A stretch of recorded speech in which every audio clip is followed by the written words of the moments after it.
ఇంట్లోనే హెల్తీగా సబ్జా కటోరా వాటర్ అయితే ప్రిపేర్ చేసుకుందాం. ఇది నేను ఈవినింగ్ తాగడానికి ప్రిపేర్ చేసుకుంటున్నాను కాబట్టి మార్నింగే కటోరా సబ్జా అయితే నానబెట్టేసుకున్నాను. కటోరా అయితే 2 సరిపోతాయి, సబ్జా అయితే 2 స్పూన్స్ అయితే తీసుకున్నాను.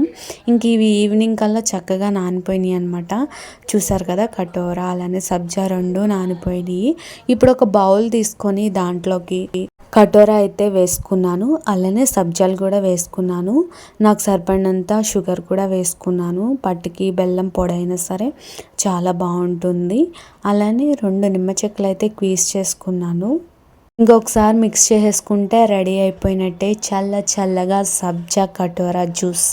సమ్మర్లో బయట పిచ్చి పిచ్చి డ్రింక్స్ అన్నీ తాగకుండా ఇట్లా హెల్తీగా ఇంట్లోనే చేసుకొని హెల్తీగా తాగండి. చాలా చలవ చేస్తుంది అనమాట.